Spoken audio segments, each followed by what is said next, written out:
Welcome to MIA Magazine presents The Flavor of South Florida, a weekly show that reviews South Florida's best Black-owned restaurants, detailing their culinary delights and special libations. Now introducing our host, the dynamic and award-winning Chef Irie. Cool. Good evening, everybody. What's going on? Chef Irie is in the house one more time. It's Thursday, and you know what's going on? Flavors of South Florida. Yes, I'm Chef Irie, your private chef caterer here in South Florida. You know, hook a brother up, follow me on IG. But guess what? We are here. Hold on a second.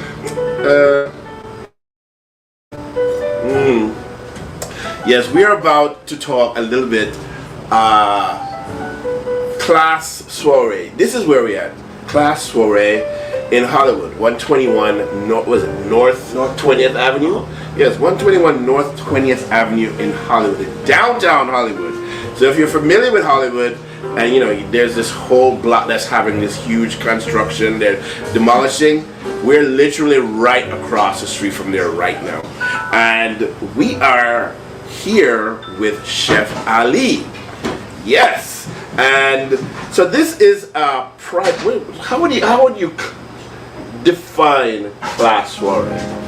Well, no, before you, ladies and gentlemen, this is Chef Ali. How you guys doing? We do a little different, here on this show, but this is Chef Ali, and he is the primary here at C.L.A.S.S soiree, and you've been here for how long?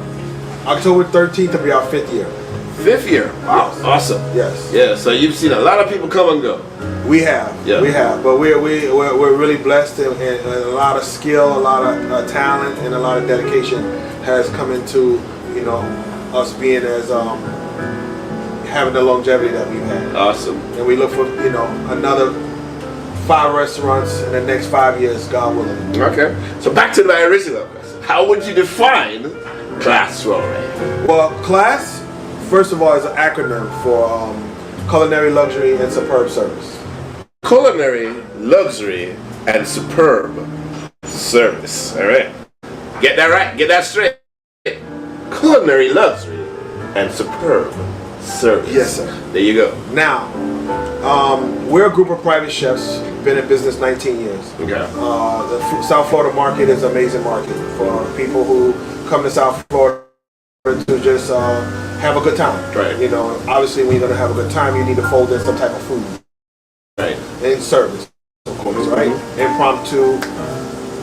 They want it now, they get it now. They just pay the premium. Right. About 5 years ago, there was I had a decision whether I was gonna buy a Range Rover and a Rolex. Instead, I created this place. Okay. I have 5 sons and a daughter. Wow. My oldest son, Nehemiah, is 27. Yeah. My second oldest is Jeremiah. Jeremiah has been the head chef here for 2 years now. Okay.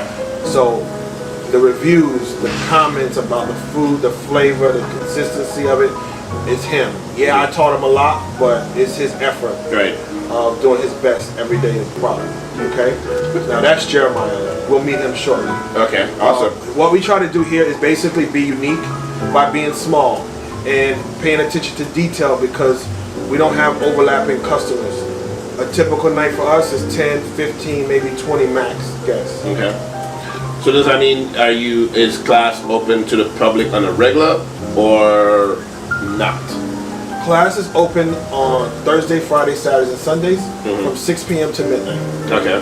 Now, on Monday, Tuesdays, and Wednesdays, the days we're typically closed, we open the restaurant up for a service called the Private Chef Dinner and the Movie service.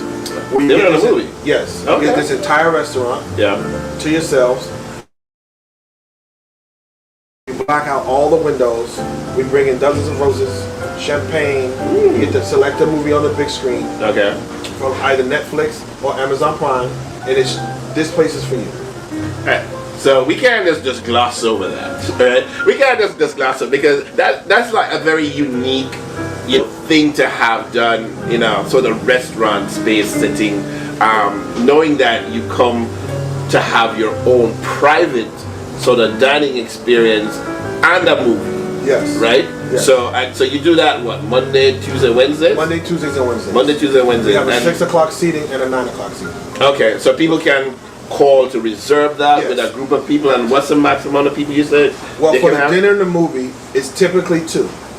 But we've done dinner and the movies where it's 2 couples, even 3 couples. Okay. Sometimes it can be date night between a group. Okay. But typically, the way the restaurant is set up, we use those 2 tables, and that way everyone can see the screen. Okay.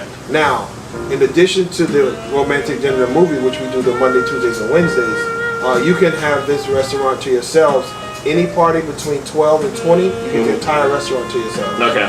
And that can be done any day of the week. Okay. Okay. Awesome. And now we have a seating of that of 6, as well as a 9 o'clock seating. So you just basically have to reach out to our reservation manager. Okay. You just give them a call, get the ball rolling, and tell them what you're looking for, what date you're looking for, and they make it super easy. All right. So you just mentioned reservation manager, so we can't go too far without. Right now would be a good time for you to let the people know how they can get in touch with either yourself, your reservation manager, to book whatever it is that they would like to book. All right. The phone number to the office is 786-290-7295. That's 786-290-7295. The reservation manager is named Johnny Hopkins, and he'll be the one who helps push your reservation through. He's very efficient, super easy to deal with, and nice. That's how we get it done. Right. So as you can see, this is not your typical run. This is not a run of the mill anything. You come, everything is nicely set. As you can hear, the music nice and chill. And one of the things that I noticed right off the bat, I've been here before, with MIA, but I wasn't paying attention too much, knowing that you have a really cool wine selection here. Of course. Yeah. So you can't have the advertising steaks and stuff and not have a good selection of wine. Yes, this is true. Yeah. So right now, before we dig into the first, what do we have in here? We have an Eloquon Pinot Noir. Eloquon Pinot Noir from? It's bottled in. The grapes are grown in Oregon, and it's bottled in California. And it's a nice one. Salud. Yeah, chef. Chin chin. Yes. Yeah, this is one of my favorites. I would say. Yeah, I like that. Pinot Noir, yes. So last week we were at English Brown Winery, and we were, sampling wines. And so now that I'm here, yes, we get to try more wine. But we also get to try food. So I see we got oysters, and I think this is a falafel. Yes. Yes? Vegan falafel. Vegan falafel. All right, so I'm going to go into this oyster. So you can tell me oysters are a combination of West Coast oysters. They are fully cooked. They're roasted with roasted pepper aioli, chili spice, and chimichurri. They're finished with little breadcrumbs and Parmesan cheese. That dish is served, I think 4 to an order typically. Okay. It's actually 6. Okay. And they're on the menu now. They were special, but we changed them to the menu finally. Wow. And the next one is for you. The next one is for me. Yes. I mean, it's not like I was gonna allow you to have the next one anyway, because it's good. Yes, this is good. So, as I'm eating this,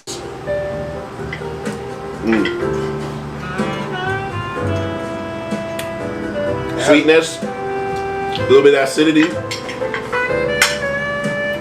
flavorful, And a little heat at the end.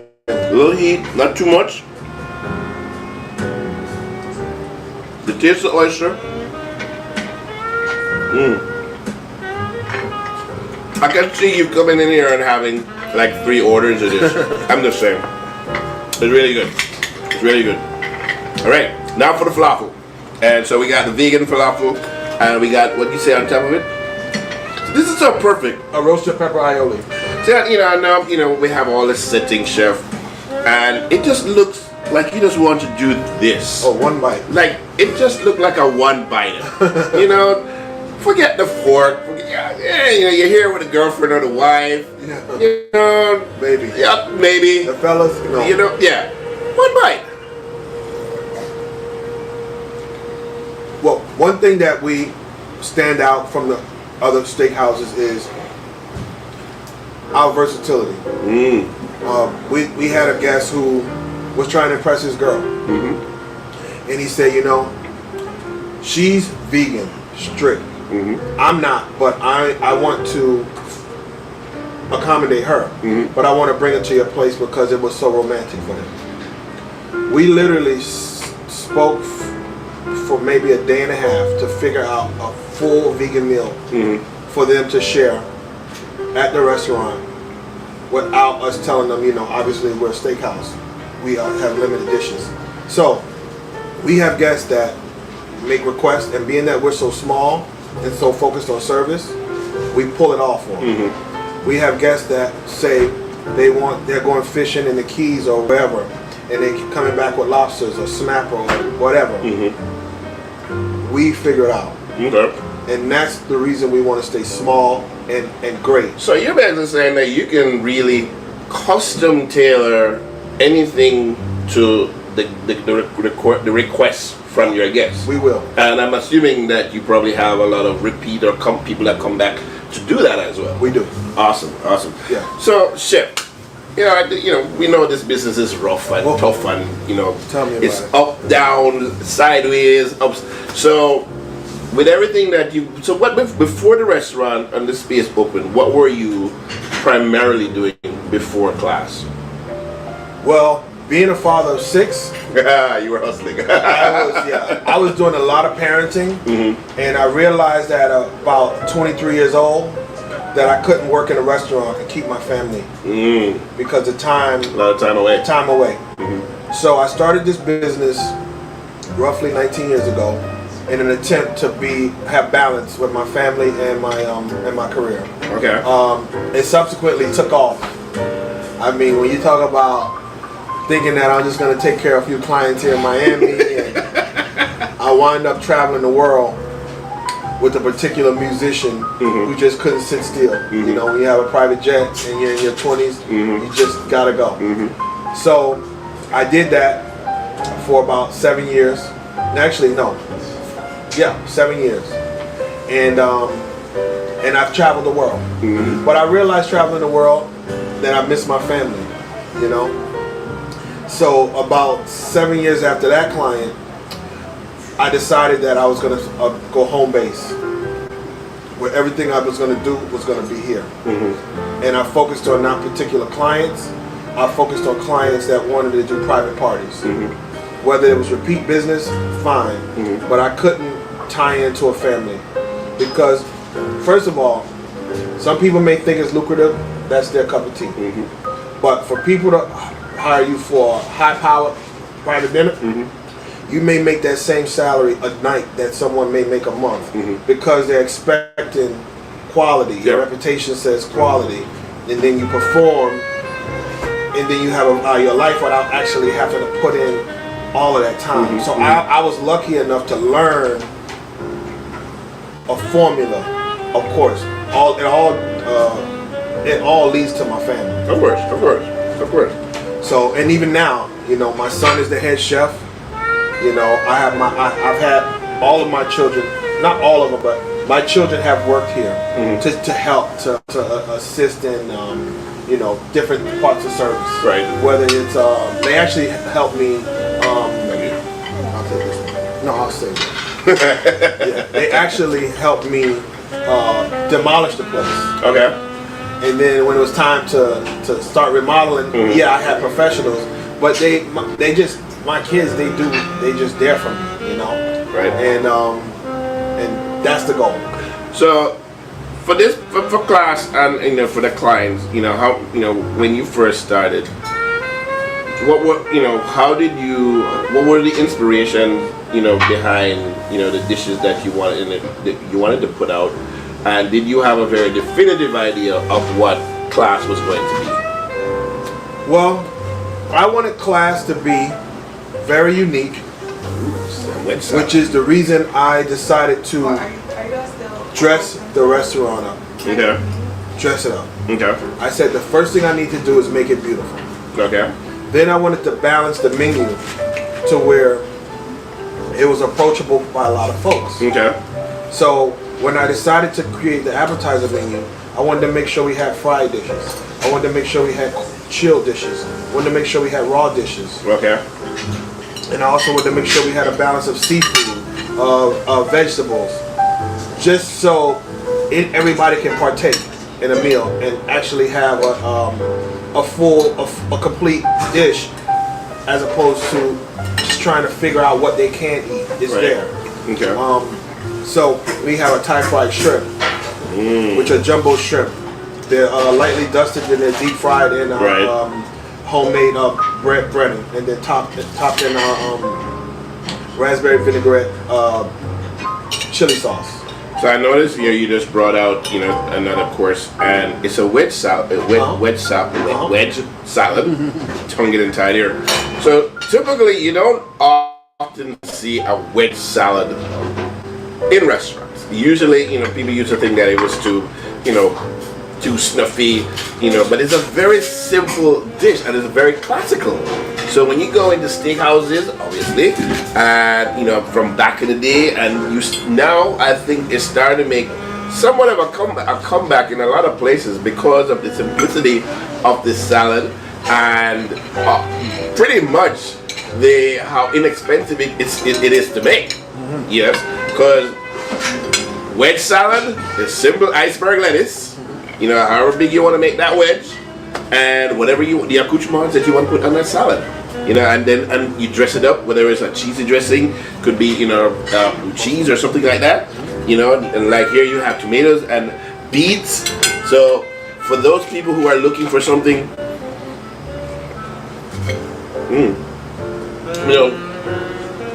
simple, delicious, tasty, to go with. I guess your entree coming that could be a steak, could be fish, could be chicken, but this is a good lead-in. Our wedge salad is nothing special. It's an iceberg lettuce. We use roasted beets, tomatoes. One of the secrets to our wedge salad, I would say, is the bacon lardons. Nah, I just found mine. And just so the audience knows, bacon lardons are just a fancy French term for thick cuts of bacon, also called pork belly. Pork belly. Yeah. Of course, if you're a vegan, we would not put any bacon on your salad. Yeah. I'm just saying. Okay, sir. And we also have a strawberry salad. Our biggest selling salad here is our Caesar. Our most popular salad is our Caesar. All of our dressings we make in-house. See, I got the best job. When I come and I hang with chefs, I hang with people in the restaurant, and we get to chat. We get to chat, and you get to enjoy the stories that are being told. But of everything, after we've chatted, you get the best thing, because you get to come and try out these spaces and these spots in these restaurants.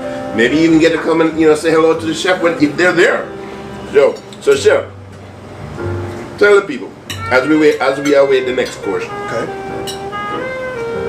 Of everything that we've spoken about, that's one thing. Okay. But what would you say to them? Why should they come to class?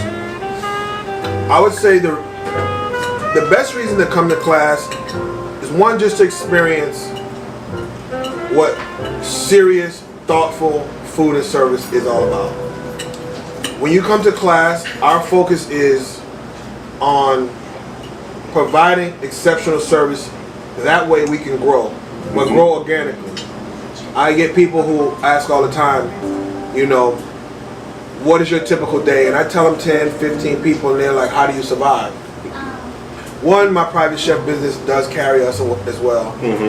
But the last thing I ever want to do is be greedy in the restaurant business, because I've watched that, and I watched them fade away.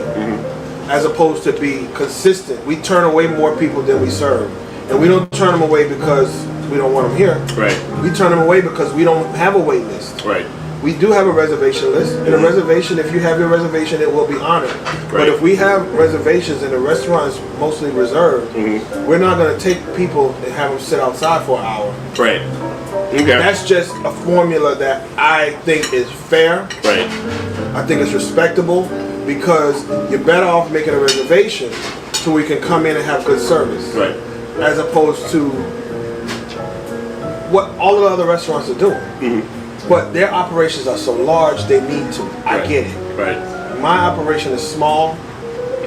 Our next operation will be small. Mm-hmm. And the one after that will be small. I tell people all the time, the last thing I want to do is try to get all the money in Hollywood. what I would really prefer to get is the respect. Right. And I listened to a Little Kim song years ago where the hook was money, power, respect. Okay. Right? And I thought about it and I said, respect brings the power, which brings the money. Make a respectable product. I tell the chef all the time, my son, make a respected product. Make a respected product. Then you will have power to do little things like charge more money. Right. And then you'll get the money. As opposed to coming out the gate saying that we're so special, trust me, come. Right. Trust me. Right. You know? When they don't need to trust you, they need to give you a shot. And you need to blow them away with reasonably priced food. Right. I mean, we are considered, I would say, expensive, but the value you're going to get here is the goal for me. Definitely. When I think, as you're saying that, just understanding, the business at hand, that based on clientele and things that you do, especially as a private chef or private chef caterer. No, I don't charge my clients for every single thing. Yeah. And basically once you've developed a rapport, especially with clients that come back to you all the time, there is a certain give and take. Yes, it is. There's a certain give and take between you and your clients, right? And I think that bodes well for referrals and references and all this good stuff as you try to stay in the business. So if you were to say to someone that's up and coming that wanted to do something similar to this, what would you tell them? Restaurant or private chef? How about both? Let's go with both. Let's go with a private chef first, and then let's go with a little restaurant. Well, for a private chef, I would say the first thing you need to do as a private chef, you better figure out the way to be the most professional private chef that you can be. Everything from the words the way you speak, the way you take notes, the way you respond to emails, the way you respond to calls, the way you answer your phone, your uniform, your apron, your shoes. First thing you need to do is be a professional. First. Right. Second off, as a private chef, you got to be expensive. You cannot give people a good deal. You got to give them a good product, not a good deal. Expensive. Well, what happens when you are pricey? Maybe we shouldn't say be expensive, but you gotta charge more than what you would normally charge. The other people that's not a private chef. But yeah, my formula is a little crazy, but I typically try to mark up maybe 3 or 4 times what they would pay at a restaurant. Okay. Because they're not at a restaurant. No, they're not. Having a private chef, hiring a private chef, it's a luxury service. It is considered a luxury. And so one of the things that I've learned, as a private chef, also private chef caterer and everything, is that everybody is not going to be your client. And then so the other thing that I learned recently is that within the last few years is that you don't necessarily need everyone to be your client, right? So basically, that's where it is, right? And I think somebody might be willing to pay whatever it is that you charge. Yeah. But there's something off. Whatever that off is. We've all experienced it. Yeah. And some of us have ignored those signs. Yeah. And we forged ahead because the money was great. Yeah. Only to meet upon, different obstacles that cause the experience not to be so pleasant. Yeah. And for us, I think, we're in a business of service. Sure. And, you know, our clients, you know, expect top-notch, 100%, sometimes above and beyond 100%, you know, and you want to make sure that you're able to deliver that, you know, all the time. But not begrudgingly. Well, not begrudgingly. Right, so you don't be sitting there working there with a screw feet, you know, with your feet screw up, you know, like, you know, that's not what we want. Oh, they asked me for extra. Oh, an extra person came, and it's like, it's already baked in the cake. That's been my philosophy. I am bringing up my sons, my chefs, right, the same way I did it. I got lucky though. I don't know if they're gonna get this lucky, but and again, remember we spoke the other day about Chef Ali. Earlier today about Chef Ali. Chef Ali is the I'm the founder, right? But my son operates this whole operation, even private chef work. He's already there at 24, right? And I'm super proud of him. Good. He does, and I want. Matter of fact, when the entrees come, I'm gonna bring them out. Yeah, please do. Yeah, definitely love to have them out. Now, when it comes to the restaurant, it's totally different because now I'm in a competitive space, right? So. I created this place initially for private events only. Okay. Because I had a really great client that I only used the back kitchen to prepare his food and his team and just bring it to him. Right. It was kind of meal prep, but it was crazy meal prep. Right. Okay. So the client moved out of town, moved to Orlando. So I was in a pickle. I had already created a place. It was already dressed this way. Right. And I was like, do I move to Orlando? What do I do? The client it's not practical to get food to him every 2 days. So I you know, of course I had to think about it, pray about it, and I decided, you know what?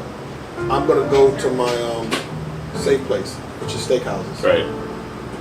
So I created a menu of organic beef, vegetables, fresh fish, and it just worked. Right. But I would say to anybody who's thinking about opening a restaurant, location is the key, and your overhead is the key, and then it's your staff. Right.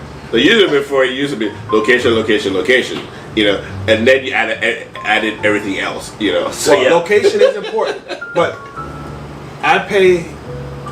My lease here is about 4 times less than the people on the block, but I'm 2 doors down from the block. Okay. And I found this place, and it's very small. Yeah. But it fits 20 tables, 20 chairs. Yeah. So I don't know if it's just God saying let's just do it. And it fits 20 very comfortably, not like packed. No, this is not a packed like sardines experience. No, we have window view, scape. We got right here, as you can see, and you know we're in the backdrop. I think this is New York City. Yes, you know, and of course, very comfortably. So when you have those your friends, and you want to do a private party, you want to do the whole space. Everybody can be here and be comfortable and enjoy good wine. Yes, and So as we wait the entree, because I really want to make sure we enjoy that too. But your staff, right? Staffing, to me, is what gotten this place the respect it has. Because I can be the mouth, I can shoot it with the best of them. But when you have people who take initiative, right, to do things better, not change, but just do it better, and efficient, and take on tasks that they never even hired to do, it turns into a family. Because most people only just want to do the minimum. Right. But you get the right crew, it just changes everything. So let me ask you something real quickly though. So working with family, albeit your sons, how different is that working with son's family as opposed to other people outside of your family? Is that any different? Yes, I had to fire my son. I had not him, no, not Jeremiah. Marad's my 20-year-old. Right. He just, people who are not related, you tell them something to do, or you ask them. Well, I shouldn't say tell. You ask them to do something. Right? They typically say yeah. Whether they do it right or not, that's a whole other story. Right? Your family has something to say back. Right?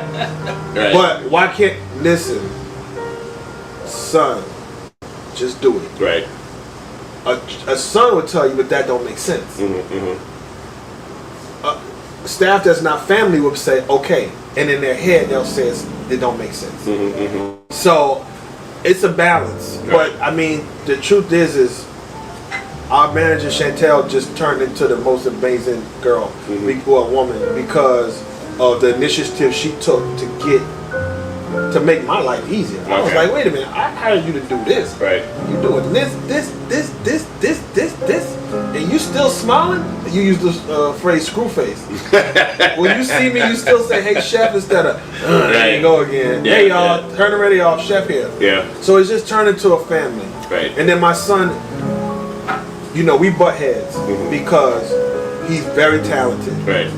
And I want him to get to that level where he's super professional. Right. That's when he's going to be able to sell his service for max dollar. Right. It's the difference between a talented professional and talent. So I'm trying to push the talent, the professionalism, and he pushes back. But he's 24. Okay. But I love being around my family. Right. So that's a perk. You know, but trying to manage them. Yeah, manage the family. Imagine, you know, I've never, had the opportunity to work with, family directly like that. But I see other people do it. Some people fail at it. Some people, flourish in it. Yeah. Especially husband and wife teams. Yeah. Kids and it's one thing.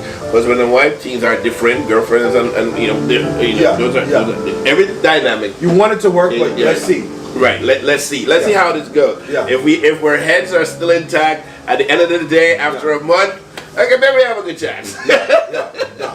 I definitely am happy that I went to business with my my family.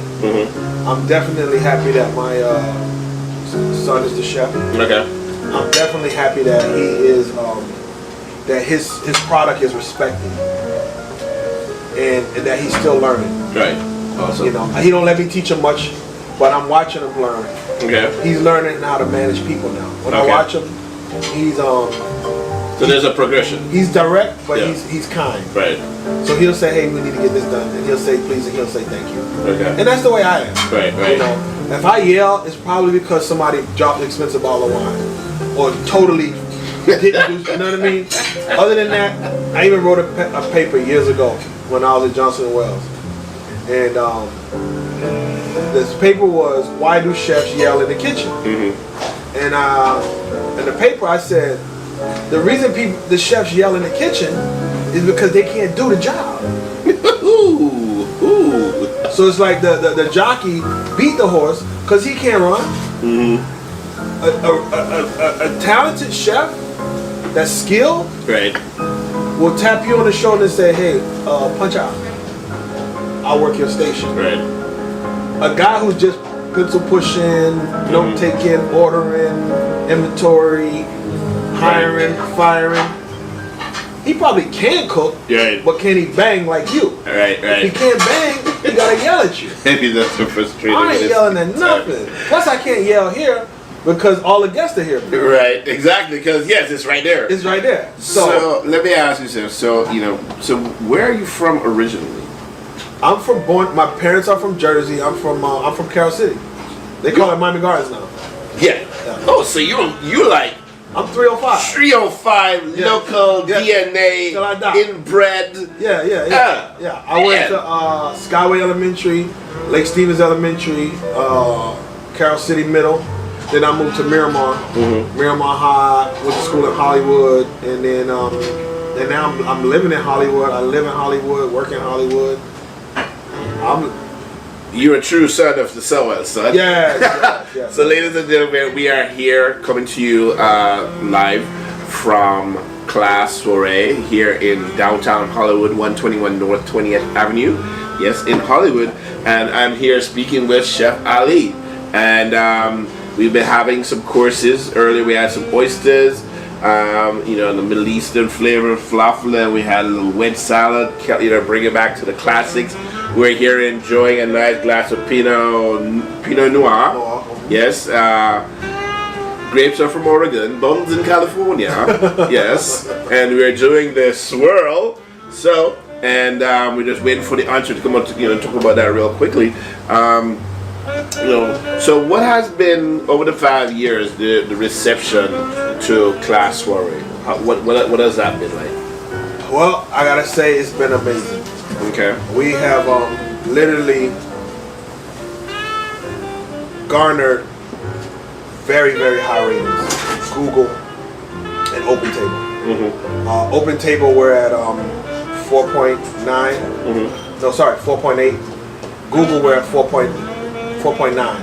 Okay. So our reviews have been very, very, very positive. Okay. So, and then in the community, a lot of nice people. They respect what we do, and we're kind and we're generous, and we just do the best we can to continue to smile and keep people happy. And we do what hospitality does. Right. Hospitality is a lifestyle. It's not a money maker. It's a lifestyle. It does make money, but it's a lifestyle. Right. And you have people here towards the end of the night who may ask for a bottle of water. And yeah, we serve Vols, and it's expensive. But you know what? Give the man some more, so he can keep this moving. Right. And you got some extra chicken. You got some extra chicken. Hook him up. Right. Whatever, it's about hospitality. Hospitality is my life. I cannot walk by a person without saying hello. Right. If they ignore me, cool. But that's just my way. Okay. And it's transformed to our service, because people respect the food and the service. But the service is not me. The service is me because I'm the mouth. Right. But the all the stuff that goes on in the back with the dessert.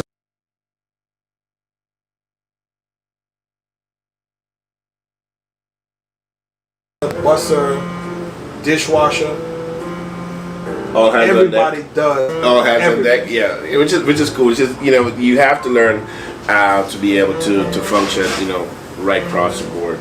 So, chef, if you weren't chefing, there's two questions. One I'll ask right at the end. This one, if you weren't chefing, what would you be doing? If I wasn't chefing, I would be retired.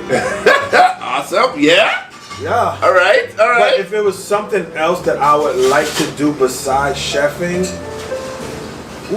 that's a hard one. I love design. Yeah. Of like homes. I love like clothes. I don't dress good, but I know what good stuff look like. But you should say design because that's my background. Architecture. Clothing. No, architecture. Architecture. Yeah. Yeah. See? So before becoming a chef, I studied architecture, worked as an architect. Yeah, I love that. But you know what happened? It's the homes that I'm in. Right. Just seeing all of this opulence, all of this technology, all of this cool stuff. So I would say if I wasn't chefing, probably something up that lines. Okay. Something that kept me busy, kept me moving around. Okay. So when I saw you this evening when I walked up, I was like, chef, I like your apron. He was like, so he was like, and he was like, yeah, get offline. But I like that. I like the grommets. I like the, I like that. Yeah. It's classy. I try to be fly, but it's part of my profession. Right. You gotta try, give it a shot. Yeah. So let me know which company so I can order some. So yes. So. What do we have coming? I see food coming out. I saw some food coming out. Yes. Yeah, she's having a Thai shrimp and looks like a loaded baked potato. Ooh, cause I'm hungry, chef. That's her personal. Yeah. The next course is going to be C.L.A.S.S and the filet mignon. Are they doing any sides? Do it like a yuca if you could. Little baby yuca. But if that's ready, I'll take it. Yeah. if that's ready, I'll take it. No, that's her personal. Oh, that's her personal. Oh, I was about to go eat. I was about to eat a producer's food. She like, look at that. Don't play with my food. Don't play with my food, man. Yeah. So you mentioned several times that if and when next establishment, be same size, when you want to do several, what's next for Class? What's next for Class is we're actually in the works of putting together a concept in Bay Harbor. Okay. We want to do something similar, well, almost duplicate to this, but maybe a little bit more luxurious. Okay. And more refined menus. What I really want to do before they bury me is to attempt to get a Michelin star. But I know that there's no Michelin star steakhouses. I would have to spend so much time working on that. But I'm 44 and I think I want to try it. So it's interesting that you just brought up the Michelin star, and just a few months ago, South Florida, really got a new crop of Michelin star. It's like 5 of them now. Yep. Right? A little more, about 10, I think. Yeah. And then there were, honorable mentions, in terms of their the Bib Gourmand, that's part of their program, their Michelin star program. So it's cool to know that South Florida is part of the Michelin system. It wasn't for so long. Yeah, it's been a minute. Yep, 5-star dining and everything, but we never had Michelin star. It was never. Yeah. Van Aken never had a Michelin star. No, there was no Michelin star. Sir? No. Not until a few months ago that we had Michelin star restaurants. I read that article too. Yeah. And I was telling my my younger son, I said, dude, take a job at one of these places to learn. He's like, yeah. I said, dude, even if you gotta lose a couple hours here or at your place, you want to learn this stuff. And I'm trying to learn it because when you can pull off that type of cuisine, the money. Yeah. So one of the things that I really try to impress upon especially younger chefs, these days everybody is a chef, right? But is to learn as much as you can, not necessarily from a chef, but different types of chef. If you're in restaurants, different types of restaurants. You don't want to spend your entire life bouncing from restaurant to restaurant. But there comes a time when you're gonna have to feel like you're either gonna set down some roots, whether that's you are executive chef for a minute, or you're gonna open your own spot, whether that's a restaurant, catering company, whatever it is. But to be able to offer the client, diverse selections, diverse thoughts, diverse ideas from different people. Yeah, from different people. And the other thing that I is even if you're not going to be a chef and food is your thing, and you love food, the show is called Flavors of South Florida. But I impress upon everyone to get some travel in. Travel is huge, and travel has been one of the things that has chefs are gonna join us soon. Travel has been one of those things that has impressed upon not just me, but some of the foods that I do and the things that I've learned. You learn it there, but then you come back, you do some research, and then you want to expound on it some more. And not only do you want to expound on it some more, you want to tell somebody. How do you tell somebody? You put it on a dish, on a plate, right? And then explain it. Yeah. So food, is life, and food is love, right? So as many ways that you can get that in, travel, talking to people, right? The education is there, and we want. I know not a lot of chefs are very approachable, but I am. I know you are. And a lot of other chefs, so maybe you find those chefs, that want to teach you, want to learn it. So here we go.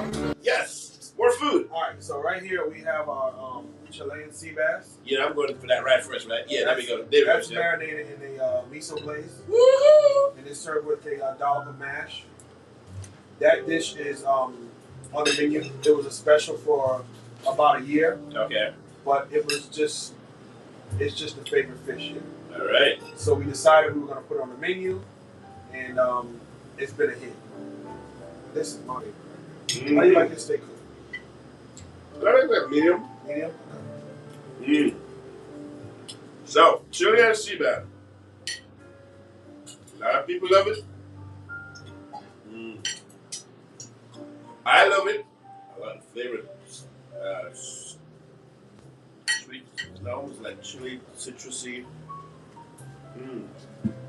So this is Chef Jeremiah. Chef, how are you? So I'm gonna. You got like a couple minutes? Yes, sir. You gotta come around. Yeah. And the producer's gonna let me know if she can pick you up. All right, cool. How you doing? Good job. So how's it, real quickly? We're coming to the end of the show, but how is it working for Dad? It's challenging sometimes, but it's a reason why people learn from their elders. Of course. Most of the traditions in our community come down from our ancestors. No doubt. Being that he was one of the still is one of the great chefs in Miami, I get a first class, first seat. So growing up with our dad as a chef, how much did that influence you, and how early did that influence you? Not so early. I think I was doing most like prep without really noticing it was prep. So I found different things doing kebabs when I was younger, doing stuff that I wouldn't normally do. Peeling shrimp. So as I started to get older and I got out of high school and I really tried to figure out what I wanted to do after I bounced between a couple jobs, I was like, I honestly know how to cook. Okay. At least I know the basics. Right. It was a smooth transition. So with what you're learning now, and the ideas that are in your head as a young chef, how is that changing the food you put out, and changing the food you put out at Clash? It was one thing that he always told me, if you don't like it, don't sell it. So I taste my food, I always make sure that I'm gonna love it before anybody loves it, because you can't please everybody. Okay. But as long as you keep a routine and you know that you're selling a good product, and the presentation, down to the taste, down to everything is what you like, then I guarantee the customer will gravitate to it. So, ladies and gentlemen, as we come close, to the close of the show, we're here at C.L.A.S.S in downtown Hollywood, 121 North 20th Avenue, and we just had some sea bass, miso marinated sea bass. The miso flavor on sea bass, it's like two things that just go together. Like, I don't know, like they just go together, right? And the mash, but the flavor of it is just outstanding. The freshness of the sea bass. We had some steak here, very classic. Broiled mushroom, onions, and seasoned well, and cooked just the way I love my steak. So I don't know how you love your steak, but this is how I love my steak. We ain't doing the well done. We're not doing the rare. Maybe I'll go with a bit rare thing. But I love this, all right? And I did not ask,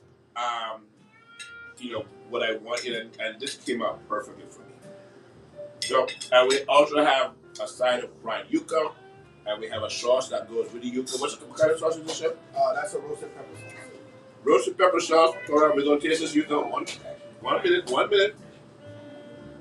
Here we go. So how you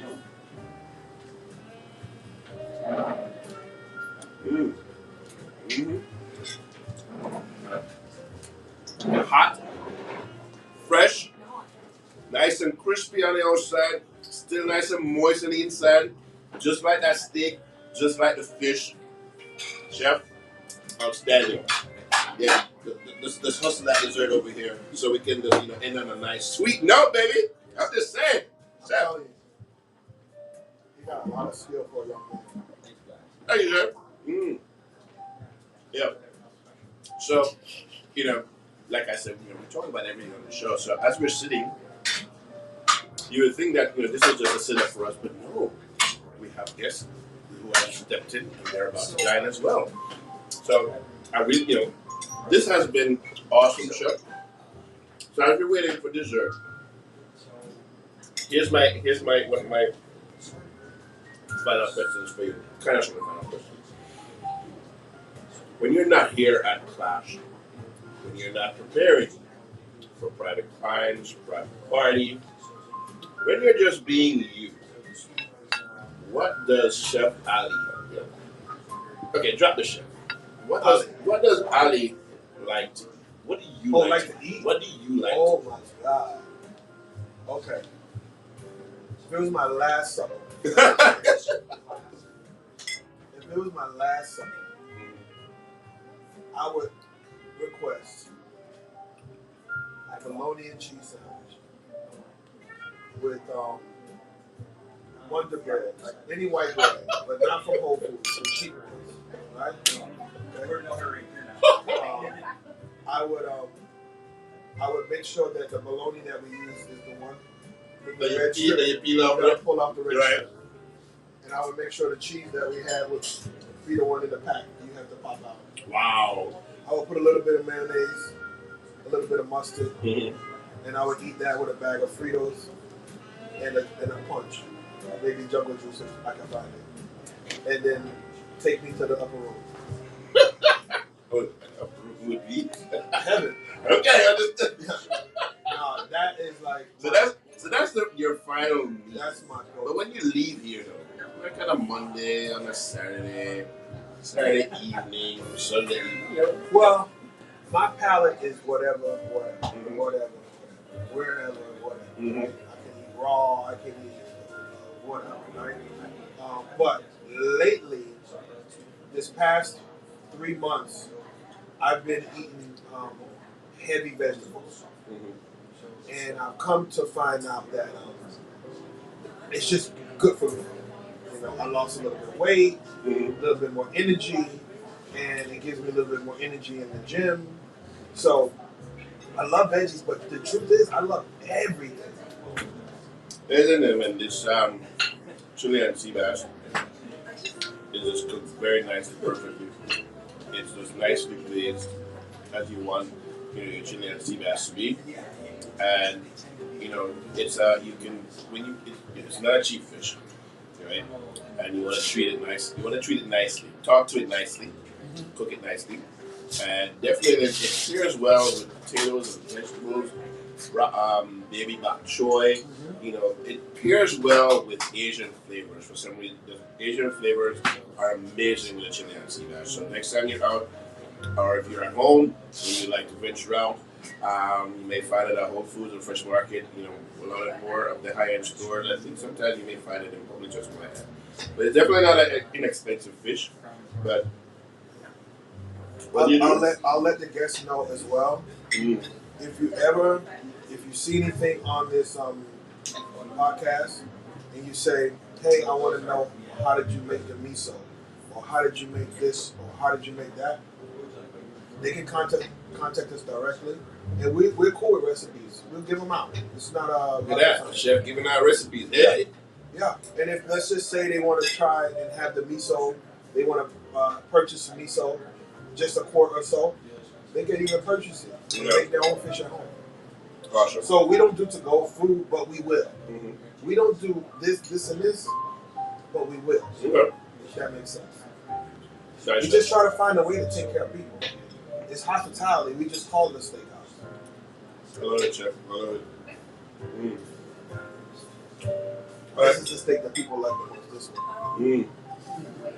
So this was, this is C.L.A.S.S soiree. And once again, chef, C.L.A.S.S, acronym for Culinary luxury. Culinary luxury. And superb service. And superb service. So as we sat here, the tables got set, the tables got cleared, the tables got split, with food. We got a wine, refilled, candlelight. We just turned up the light because just for lighting and production purposes. But you need to come down here and enjoy a nice romantic, a nice comfortable vibe. Bring your friends, rent out this whole space for your friends. About 15, 20 people. Trust me, you're not going to be packed like sardines, and you will have the service, and you will sit in comfort, and make sure you're here enjoying some vino. Okay, I'm having Pinot Noir, chef. So I'm going to have dessert off camera. That's all right. But I've got to go. Chef's got to go. We got guests in the house. So this was Flavors of South Florida. I'm Chef Irie. And remember, come down here, 121 North 20th Avenue in Hollywood. That's in downtown Hollywood, like right in the heart of downtown Hollywood. And come and enjoy a vibe. This is Chef Irie, Flavors of South Florida. We will see you next week. Thank you for watching. And remember, food and fire experiences.